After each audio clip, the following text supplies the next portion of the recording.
thank you so much for joining us tonight. I'm Jane Lang, the director of the Neenah Historical Society, and I'm here with Kathy Humski, the vice president of the Menasha Historical Society. Tonight we're presenting another installment of our series called The Hidden History of Doty Island.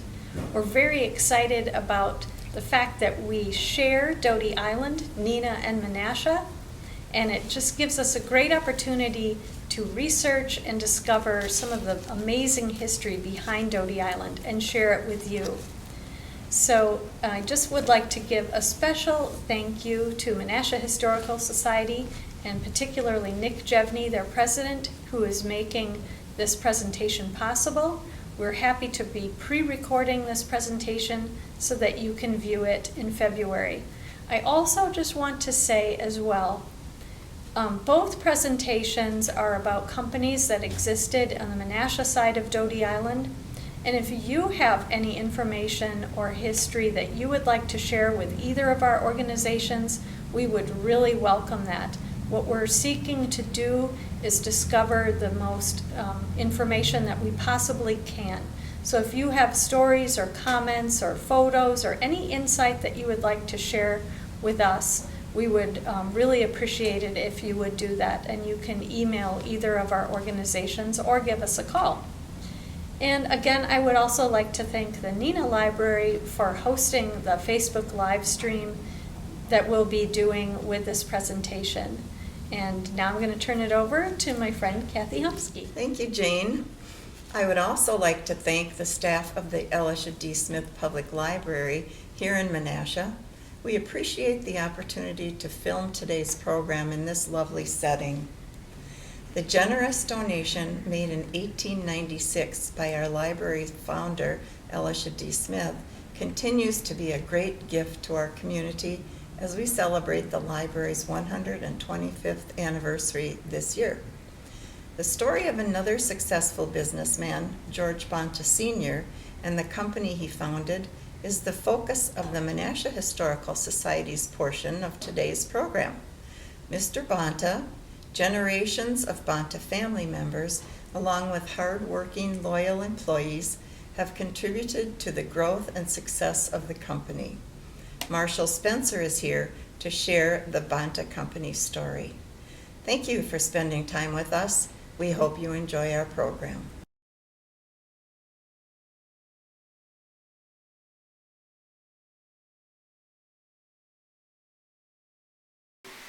Again, thank you for joining us tonight as we present yet another episode of The Hidden History of Doty Island.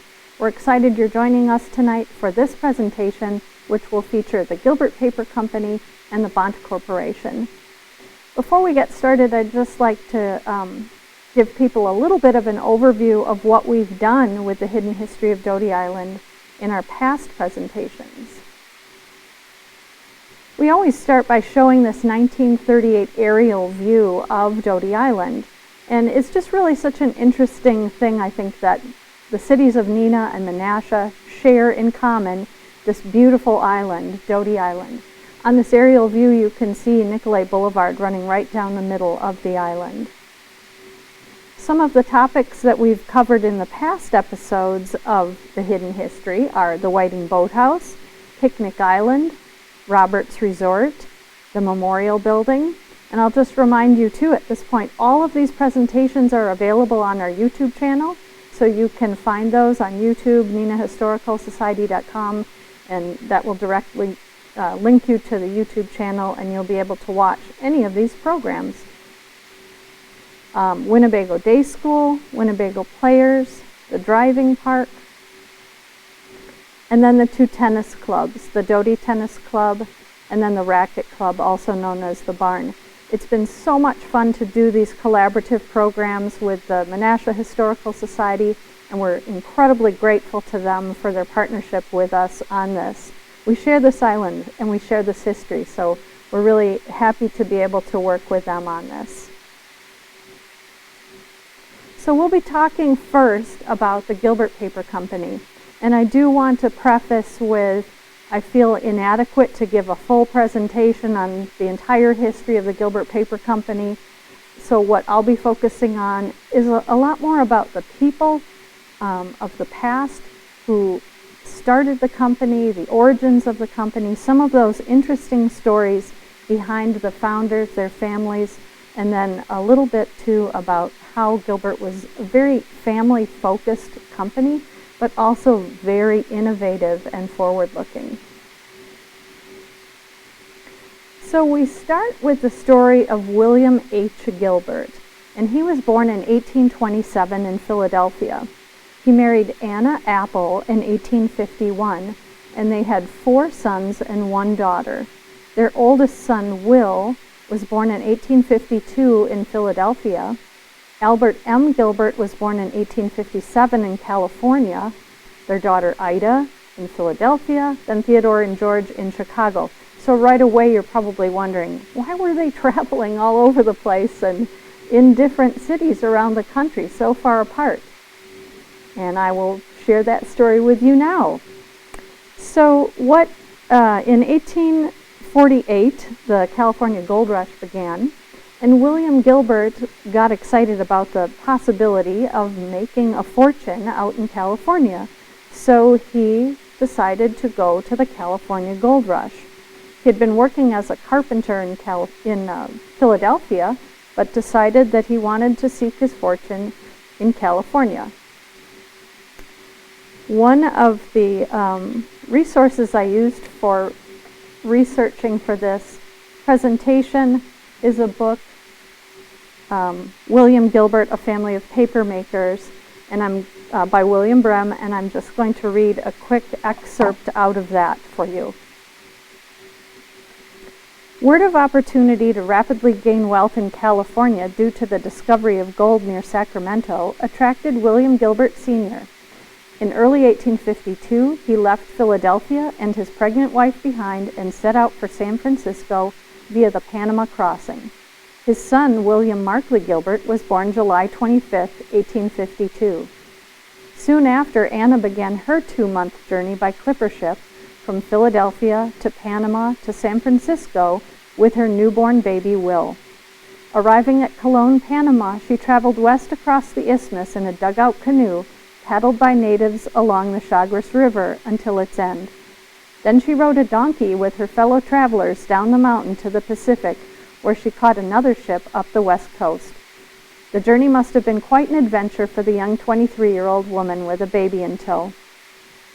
How Anna found William when she arrived in the bustling port of San Francisco is unknown, but she did, and they lived for several years in Sacramento, in the heart of the prospecting fields, and panned for gold in their backyard.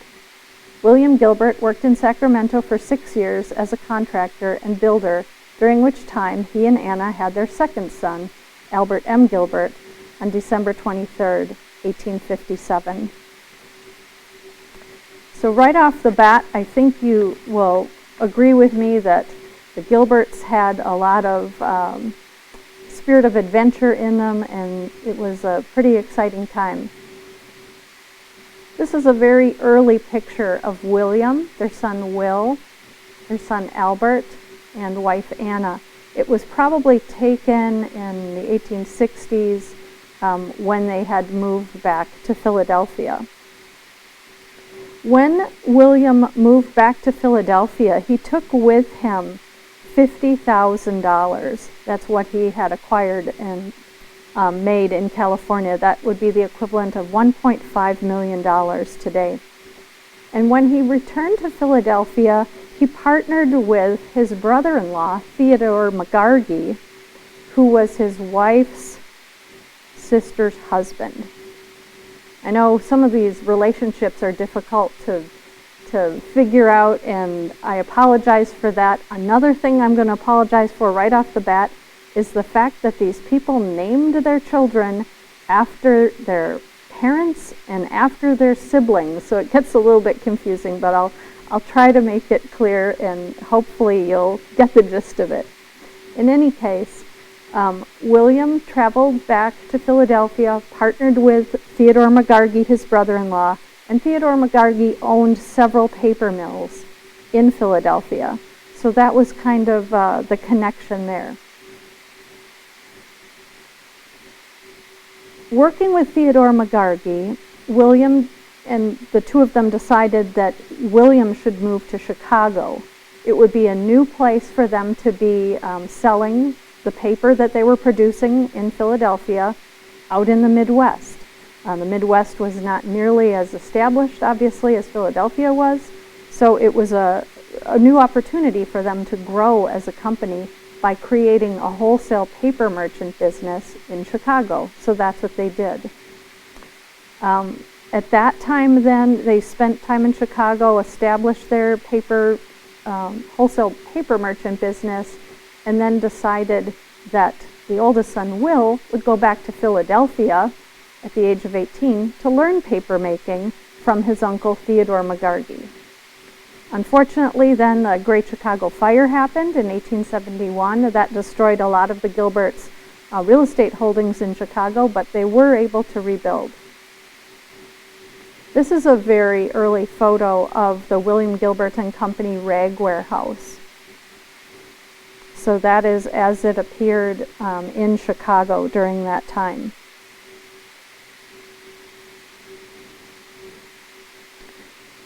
So Will, the son, is living in Chicago, working for and with his father in the wholesale business, and decided that he would like to travel to places in the Midwest that might have paper mills and might provide them opportunities for partnership so that they could sell that paper.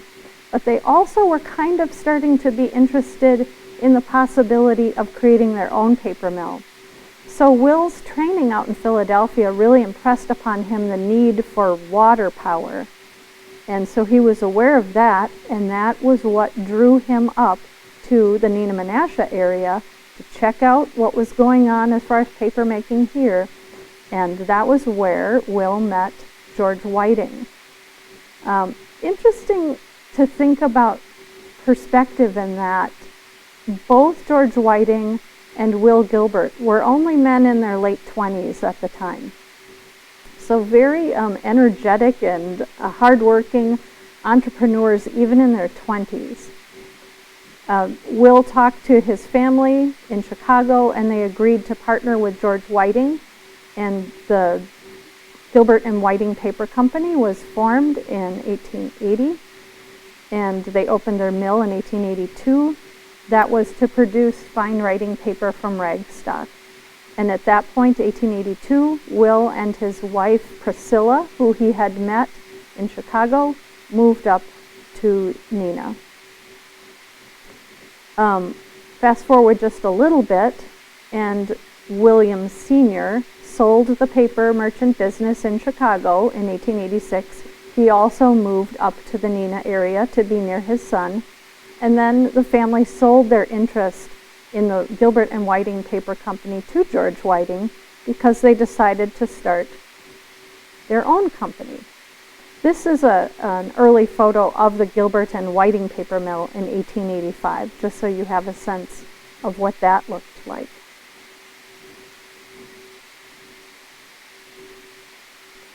This photo shows, it's probably one of the earliest photos of the Gilbert Paper Company, and you can see it still has scaffolding around, it's still under construction even.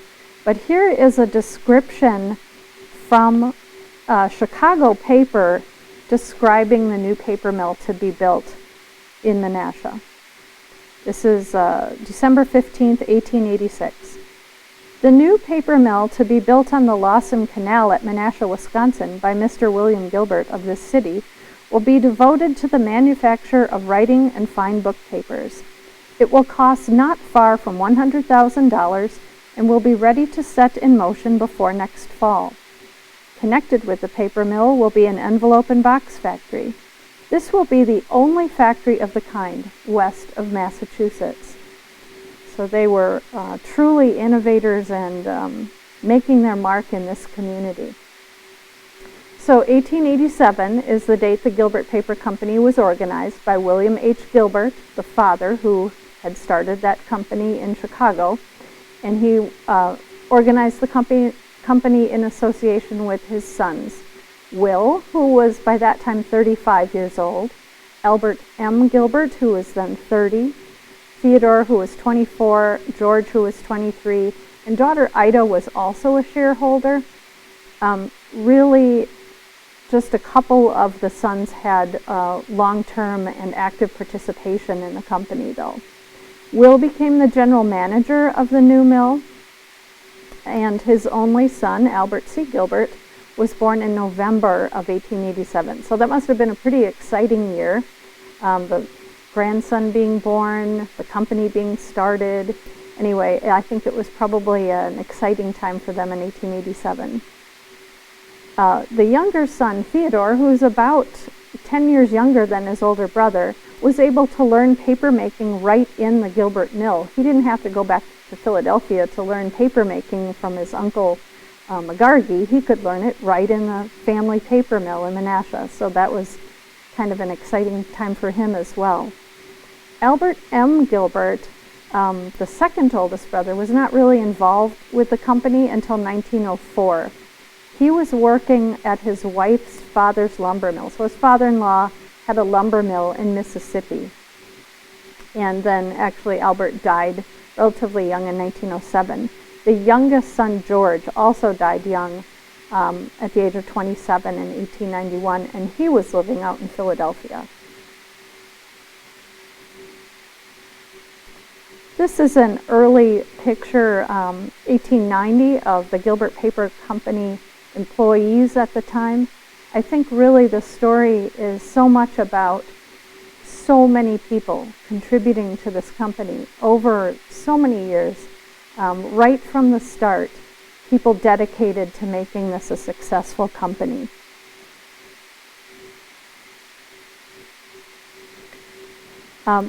This slide is a little bit about Will Gilbert, the oldest son, who was general manager initially of the mill. Will married Priscilla Hartsook of Chicago in 1878, and you can see her pictured there. And then they had the one son, Albert Clark Gilbert, who was born in 1887. Just a little bit about Will. You can see him in the photo. He's on a boat. He was one of the commodores for the Neenah Nottoway Yacht Club. He was also president of the National Manufacturers Bank of Neenah, very involved and active in the community, as was his wife, and just integral parts of the community here. This is Theodore M. Gilbert, and he married Mary Jane McCandless. They had two sons, George, who was born in 1896, and Theodore, who was born in 1900. Cute little photo of the two brothers that you'll see. And again, a family that was very committed to the community and participated in every aspect of the community, very community-minded. These are a couple photos that are really quite rare, because what happened is, for a very brief time, 3 of the Gilbert brothers were working for Gilbert Paper, but that was only between 1904 and 1907. What's kind of interesting, too, when you think about Doty Island, is all 3 of these brothers lived within a block of each other on the island. I think these were really happy years for the families, as they were able to interact with each other, and the cousins were able to play together and just have a good time living here on the island and working together as a family at Gilbert Paper. Will lived at 910 East Forest. Theodore lived at 324 9th Street. And then Albert M., when he moved up here from Mississippi, lived and built the home actually at 1010 East Forest Avenue. And all 3 of those homes are still here today. You can drive past them and just imagine the old days when these 3 brothers were living within a block of each other. Sadly then, the family was hit by the passing of a lot of family members, and that situation kind of changed a bit. Their father, William H. Gilbert, the dad, passed away in 1900, and then their mother, Anna, passed away in 1905. The brother, Albert, who had moved up from Mississippi, passed away in 1907, suddenly of a heart attack. And then Will's wife Priscilla passed away in 1909. This is just a quick overview of the leadership of Gilbert from the early days and how it kind of tracked through different family members. As I said, William Gilbert Sr., he was president from 1887 to 1900. Then his oldest son, Will, became president until his death in 1926. Then Will's son, Albert, became president and filled that role until 1951. Theodore served as vice president from 1900 until 1923. And then Theodore's son took over after Albert C. Gilbert's death. I know this is kind of difficult to follow, but it's just, to me, it kind of speaks to the fact that they were committed to working this family company and serving it in any way that they could. Theodore Ted Gilbert, who is Theodore Sr.'s son, served as president from 53 until 61. Then Art Haslow served as president briefly. Then William Gilbert, who was the son of George, before he suddenly died of a heart attack in 1964. The last family member to serve as president of the company was John Schmierine. He was the husband of George Gilbert's daughter, Margaret, and he served as president from 1964 to 1969. This is a very early photo of the office building for Gilbert Paper. It was built in 1919, and it is also still there. You can drive past and see this today. It was designed by the architectural firm of Childs and Smith, and that happened to be the same architectural firm that Albert C. Gilbert used to build his home, which was at 620 East Wisconsin Avenue in Neenah.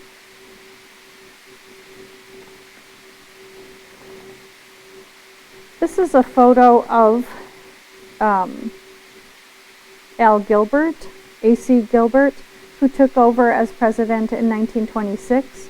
He served as president until 1951. A photo of his family on the left. And I'll just point out at this point that my mother is the little girl standing in the middle. They all kind of have that, what my mom called the Dutch boy haircut, but my mom wears it well right in the middle of the group of her sisters. The Gilberts had 5 daughters, and they adopted one son, Nicholas. When Nicholas was about 15 years old, they adopted him, and he became part of the Gilbert family. Sadly, their oldest daughter passed away at the age of 11 from a ruptured appendix, so quite a tragedy for the family.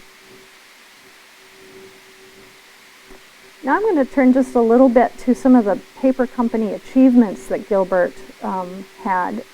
Truly an amazing company, and I didn't know a lot about Gilbert Paper Company until I started researching for this presentation, and I was really excited to learn more about it. Incorporated in 1887, but by 1892 was the second largest paper company in Neenah and Menasha, so truly off to a great start.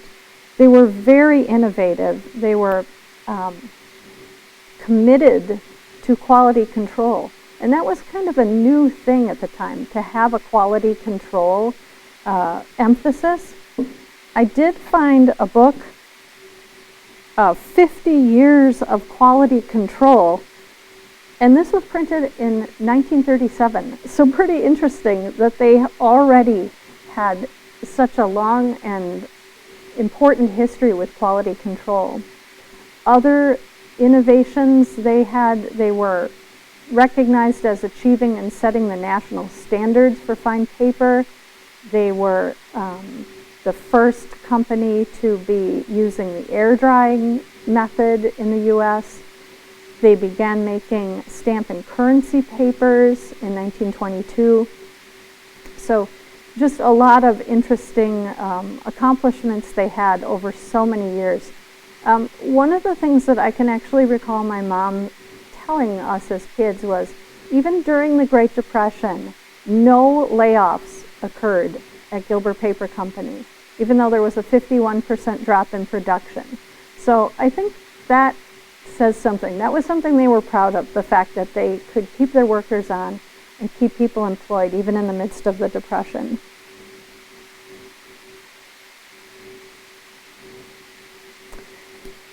Again, Gilbert Paper Company's innovation and commitment to excellence is really what set it apart. One of the people who was integral in that commitment to excellence was a man by the name of William Nash. He spent about 20 years working at Gilbert Paper Company, starting in 1892. He had multiple inventions for the paper industry and was just a huge force driving their technical expertise.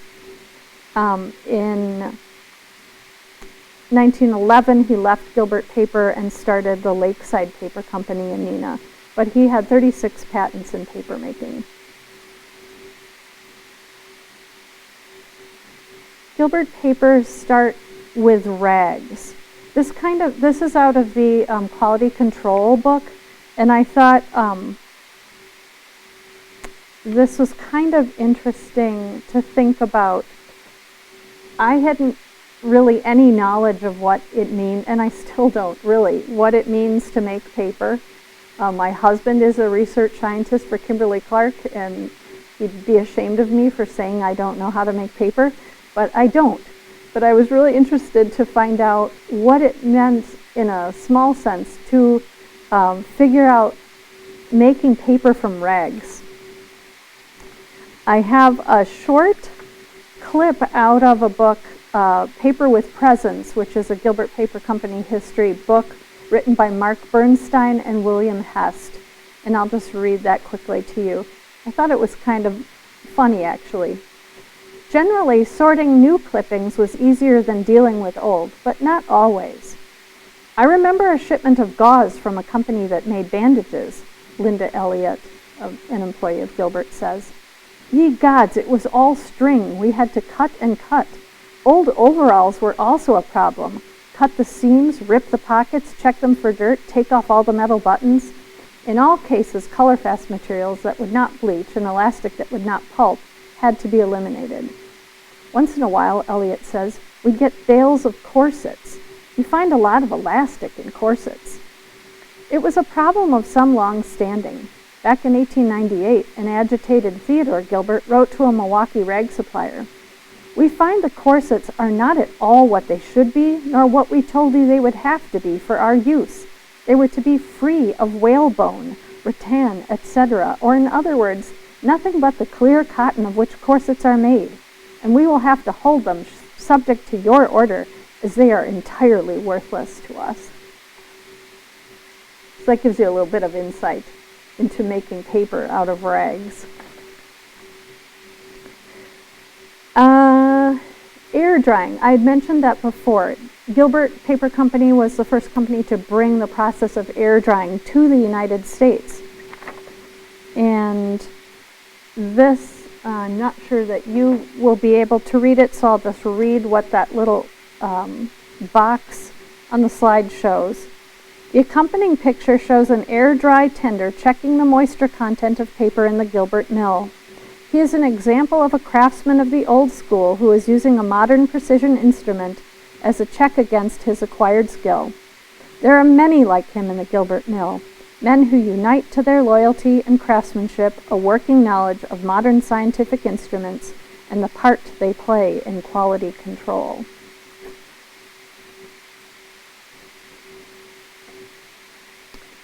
This slide shows some of the brands that Gilbert Paper Company was producing. And I thought this was interesting because it really links back to their connection to Philadelphia.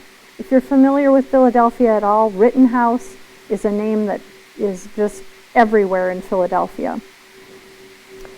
And Philadelphia is where America's first paper mill was established in 1690. Interestingly, though, I found this little tidbit. As far back as 1800, George Markle and his brothers had converted a Rittenhouse-owned flour mill in Philadelphia into a paper mill. George Markle was William Gilbert's great-great-grandfather. So clearly, the Gilbert family was destined to continue in papermaking. I have a couple of advertisements which I thought were fun to show as Gilbert continued to progress as a company. 1939 advertisement in Fortune magazine.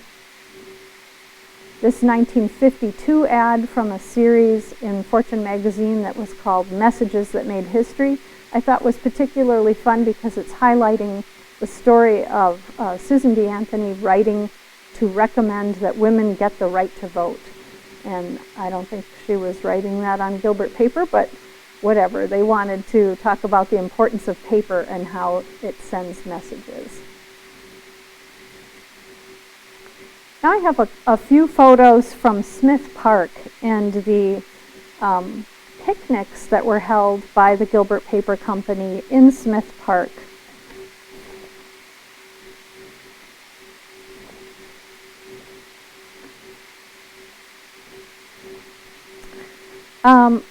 I have just a short excerpt from the book Furs, Fur, and Fourdrinier by William Brehm, and I'll just read those as we scroll through these.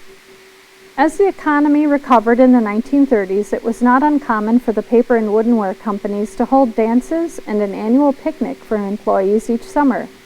The events held by Gilbert Paper were sprawling affairs, bringing 1,000 or better Gilbert employees, spouses, and offspring to Menasha Smith Park for softball, horseshoes, and entertainers like Norma Ballard, the girl of 1,001 melodies, and magician Harlan Tarbell. Don Hudson of the Green Bay Packers and the National Football League's most valuable player in 1941 and 42 also attended the Gilbert picnics as a special celebrity, as Gilbert Paper was a supporter of the Packers.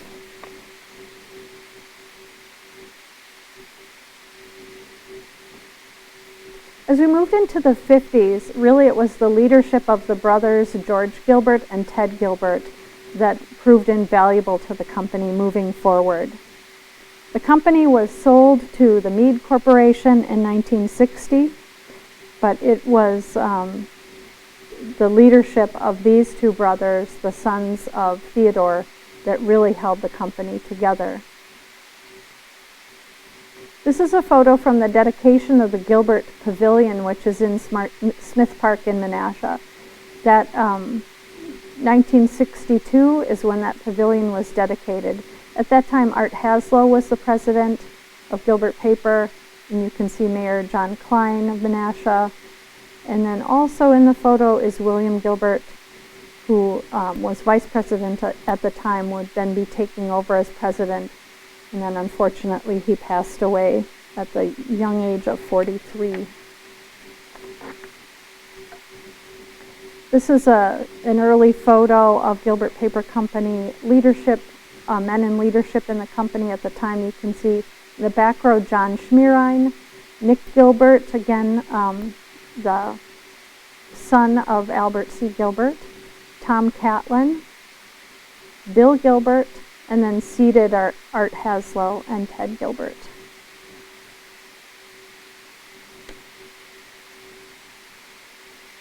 And then another of John Schmierine, who was the, again, last family member to be president of Gilbert Paper Company from 1964 to 1969. What I found really fun was being able to talk to a few of my family members about their recollections. I'll just share a couple of those from my cousin Mame Haney, as John Schmierine was her father. We were talking this week about, I asked her, what do you think was special about Gilbert Paper? And she said, I think it had that extended family sort of feel. It was a very personalized company, and that's something we don't always see today.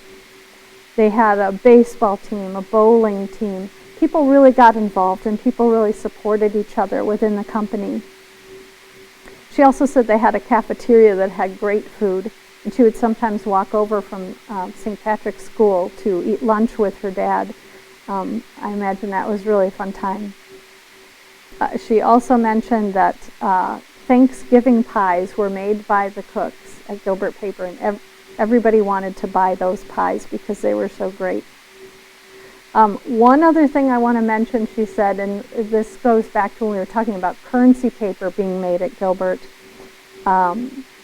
She mentioned this to me as well. Kind of an interesting fact that they were making currency paper right here in Menasha. She said that they made dollar bill paper for about 2 years, and at that time the company would be surrounded by chain link fence that secured the plant while they were producing it. And it was said that at that time it was the most secure place in the United States next to the Pentagon. Just one more photo I'm going to show. This is my brother, William Brem, and he worked summers at the Gilbert Paper Company when he was in college. This photo's from 1964 in front of the Gilbert power plant that generated electricity for the mill. He filled in, as he told me, for Irvin Schulke, who was the regular watchman when Irvin was on vacation, and Bill worked 12-hour shifts from 6 p.m. to 6 a.m. He told me that he walked the entire mill and the offices twice a night.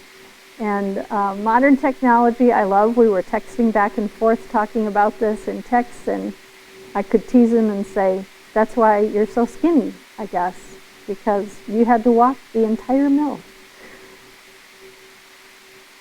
Really, it is the story of so many people and their lives.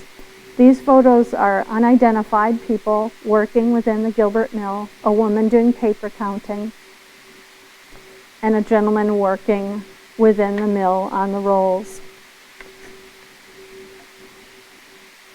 It's really the people of Gilbert that made it what it was, a successful company for so many years.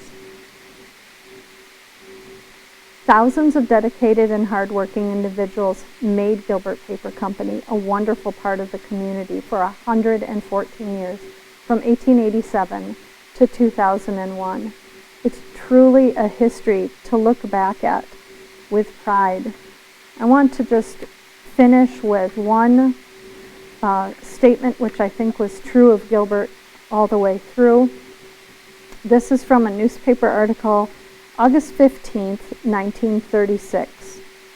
There is not a paper mill in the Fox River Valley which enjoys a better spirit of cooperation among its employees or relationship between employer and employee. The Gilbert Mill is the last word in sanitation, modern paper-making equipment, and methods.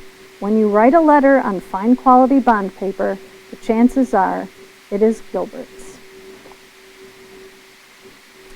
So thank you for your attention, and at this point I am going to turn it over to Kathy Humski, Vice President of the Menasha Historical Society, who will introduce Marshall Spencer, our next presenter, as he'll be presenting on the history of the Banta Corporation. Thank you. Hello everyone, I'm Kathy Humski, Vice President of the Menasha Historical Society. I'm pleased to introduce Marshall Spencer, who, at our request, has prepared this program on the history of the George Bonta Company. Marshall's career with Bantas has spanned 38 years. He grew up in Leona, Wisconsin, and started working at Banta's Midway plant after graduating high school in 1969. He was Director of Purchasing for the Banta Book Group during his last 15 years of employment there. After Banta's was purchased by the R.R. Donnelly Corporation, Marshall worked as Global Sourcing Director for 5 years until his retirement. Keeping busy after that, Marshall started a consulting business specializing in the printing and paper industries. He fully retired 2 years ago. Marshall and his wife have 2 sons, a daughter, and 7 grandchildren. And now I'm pleased to introduce our speaker, Mr. Marshall Spencer.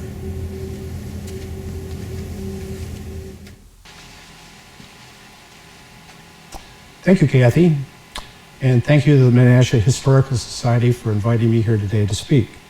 I'd also like to acknowledge two former Banta colleagues of mine, Steve Feige and Addis Hilliker, who both helped in this presentation. Banta was a distributor of information by a printed word. Banta was a victim of the digital age. School books and novels are on electronic tablets these days rather than ink on paper. Advertisements and many catalogs are online rather than in our mailboxes. While the Banta Company no longer exists, the impact it had on the community and its former employees continues. Banta morphed into a large international corporation. As we approached this presentation, we quickly realized it would be impossible to squeeze 120 years of Banta history into a 25-minute presentation. So we decided to focus on Banta's Fox Valley roots and its impact on the area. Time doesn't permit comments on all the hundreds of notable employees who contributed to Banta's success over the years, but I will touch on a few. By doing so, I don't mean to minimize the accomplishments of the many others. So who was George Bonta? George was born in Covington, Kentucky, but grew up in Indiana. He graduated from Indiana University in 1876 with a degree in law. He was admitted to the Indiana bar in 1878, though there's no evidence that he ever practiced law. At an early age, George was fascinated with machines. He had a passion for trains and anything mechanical. He developed a particular interest in printing. George bought his first printing press in his early teens with $6 he had earned, supplemented by $5 from his mother. George married Ellen Bonta in 1886. Ellen was his second wife. His first wife, Lillian, died of tuberculosis in 1883. George was an agent for the Phoenix Fire Insurance Company, which is what brought him to Menasha in 1885. Shortly after they were married, George and Ellen moved to 348 Namath Street, Menasha. This is a current picture of that house, and the owners have done an amazing job to maintain the characteristics of the original house. To Ellen's chagrin, George set up his printing shop in their living room. Initially, he used his press to print his insurance forms. Eventually, Ellen insisted he move the press to the shed out behind the house. The late 1800s and early 1900s were significant years for the printing and paper industries. Printing and paper making, of course, go hand in hand. Bonta was fortunate to start his business in what would come to be called the Paper Valley. Certainly, the paper industry benefited from having a major printer established in their backyard. This relationship continued throughout Banta's history. Most of the paper Banta consumed over the years was made within a 150-mile radius of Menasha. In 1886, the linotype machine was invented. It was a milestone in the printing industry. For the first time, type could be set by typewriter strokes rather than by placing individual letters in a tray. Kimberly-Clark was a fledgling company in 1889, but would grow into the large international corporation we know today. The Kimberly Mill in Kimberly, Wisconsin would later become a major producer of coated paper. In 1904, the Consolidated Water, Power, and Paper Company in Wisconsin Rapids started the first ever electrically powered paper machine. Prior to this machine, all other machines were powered by water. Bergstrom Paper Company in Neenah was another newcomer to the paper industry in 1904. It was founded by D.W. Bergstrom. And last but certainly not least, from Banta's perspective, the first offset lithographic press was invented in 1904. This technology would become very important to Banta in the future. George was a member of Phi Delta Theta fraternity. He was well connected with other fraternities and sororities. He used his social contacts to acquire the printing business from the many fraternal organizations. Later, he leveraged this relationship to win print business from educational publishers. George originally named his company George Bonta Printing Company, but in 1903 changed the name to George Bonta Publishing Company. In 1901, the shed behind the house was destroyed by fire. However, George was able to save his press. We can probably assume that since his business was fire insurance, he was covered for his losses. George moved his business to 2 existing buildings on Main Street in Menasha. This picture is a look at the buildings as they appear today. You can also see George standing in the doorway of his new business location. George's press was designed to be operated by manpower, but being an innovator, soon after he moved into the new location, he attached a gasoline engine to power the press. By 1910, the business had outgrown the Main Street location. He built the first section of the building on the corner of Annup Street and Racine Street in Menasha. This building would be expanded over the years to accommodate his growth. In 1904, George suffered from several lung diseases, including malaria. Doctors advised George to move to a warmer, drier climate, so he moved first to Arizona and then to Colorado. Ellen ran the company after George left, with the help of Pete Viraway, one of Bonta's first employees. It is extremely unusual for a woman to run a business in that day and age. In 1911, George Bonta Jr. dropped out of college and returned home to help his mother.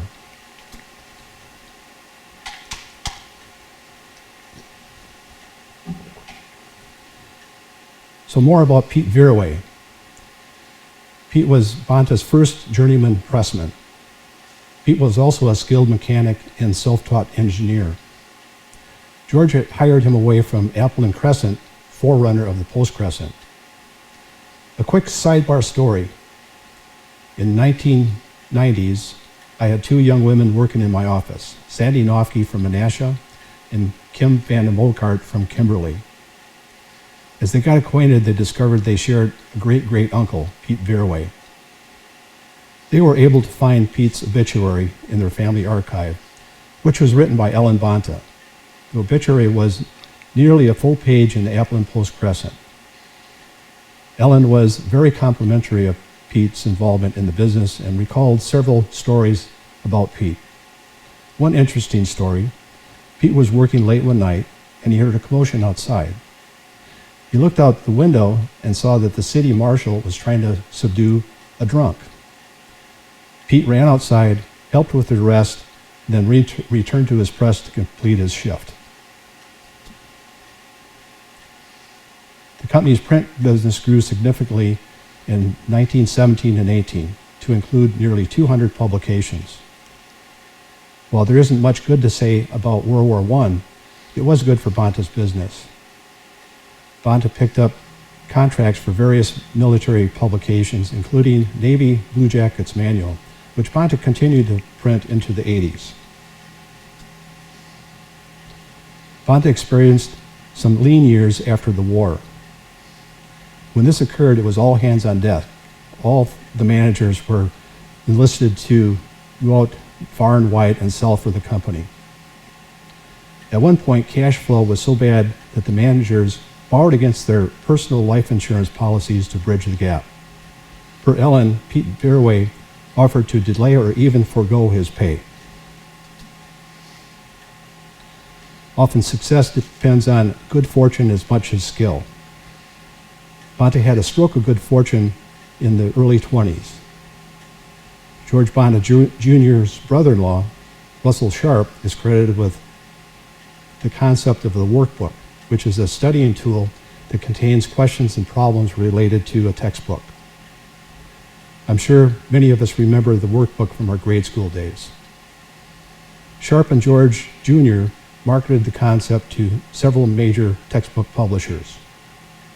Webster and Macmillan were early adapters. quickly followed by many other textbook publishers. By 1940, Banta Printing was printing 6,500,000 workbooks annually. By 1960, the number had grown to 35 million. Workbooks became a stepping stone to other softcover professional and trade books. In 1940, Banta purchased its first web offset press. The picture in front of you is the way the press was displayed in front of the Midway plant for many years.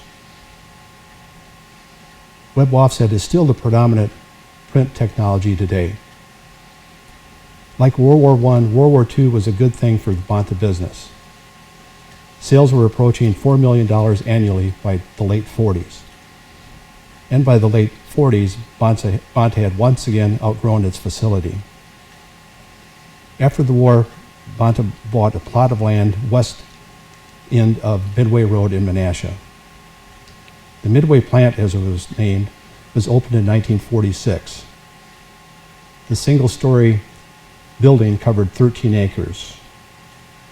And you will see an aerial view of the Midway plant. By 1968, sales had grown to $33 million annually. In 1971, Banta did an IPO, selling 455,000 shares at $12.50 per share. Within 25 years, the shares' value multiplied by more than 25-fold. In 1974, sales for the first time exceeded $100 million annually. Banta experienced significant growth starting in the 70s through the 90s. I would like to introduce two gentlemen who played key roles in Banta Menasha's development, Don Koskinen and Al Williamson. Don served as Menasha's operations president from 1972 to 1989. Al was the vice president of operations during that period. Al became president upon Don's retirement and served from 1990 to 1995. Both men possessed great forward vision and were quick to recognize and exploit new and unique opportunities. Both men contributed to the milestones I'm about to discuss. The Cameron book system was unique in that a roll of paper fed into one end of the system and bound books exited the other end. The first system was installed in Annett Street early in Don's time as president. Al expanded the capability during his tenure. Banta had a near monopoly on this technology.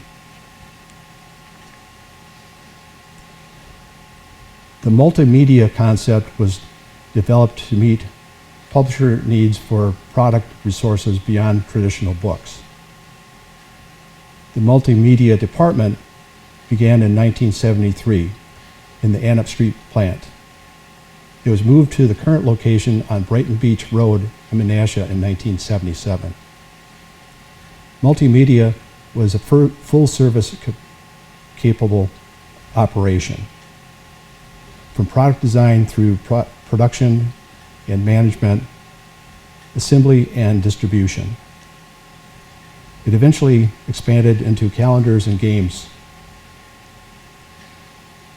The following business opportunities grew out of what would become called simply media. Peter Workman founded his company in 1968. The relationship with Banta started soon after.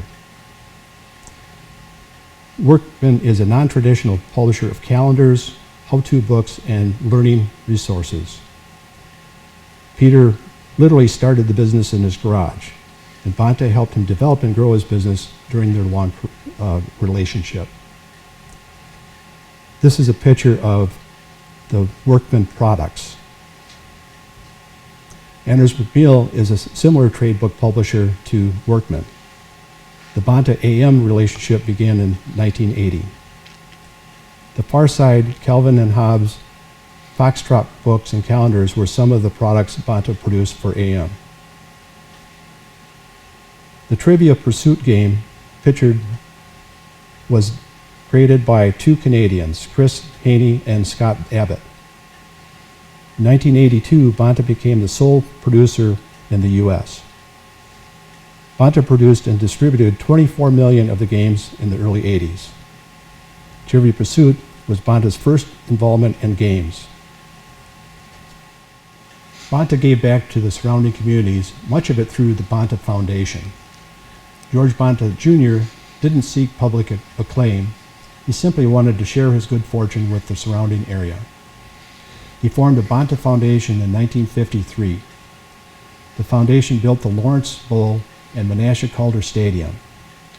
The plaque you see in the picture is actually at the entrance of the Lawrence Bowl. The Banta Foundation contributed to building High Cliff State Park. It contributed to Wisconsin Historical Society. It was a major contributor to the Menasha Library expansion. Both Banta and its employees were major supporters of the United Way.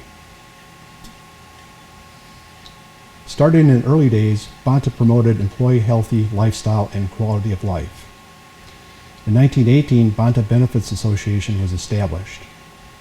Employees were provided with $3,000 in life insurance, sick pay, and the services of the Visiting Nurses Association. In 1934, that was a banner year for Banta benefits. This was the year that the Shop Council was formed. The Shop Council was designed to provide a forum for discussion between management and shop floor employees. The Shop Council organized recreational activities that all employees could participate in, such as softball, basketball, bowling, and golf leagues, as well as bowling and fishing jamborees. In 1934, the Shop Council began the tradition of the annual picnic for all employees. The Banta Credit Union was also launched in 1934. Banta valued employee dedication and longevity. The 25-year club was started in 1922. In 1943, the tradition of the 25-year club annual dinner began. In later years, Banta began the tradition of providing selective annual scholarships to employees' children based on academic achievement. In the 1980s, Banta began an Employee Assistance Program, or EAP. Banta used an outside company with expertise in counseling to administer the program. The program was targeted to help families cope with domestic or emotional hardships. The Nightmare newsletter was first published in 1918 and continued through Banta's history. It initially was an underground newspaper published by employees and printed at night, hence the name Nightmare. When management became aware, they liked the idea of a newsletter and continued its publication. Again, I'd like to thank the Menasha Historical Society for allowing me to share the Banta story today. Thank you.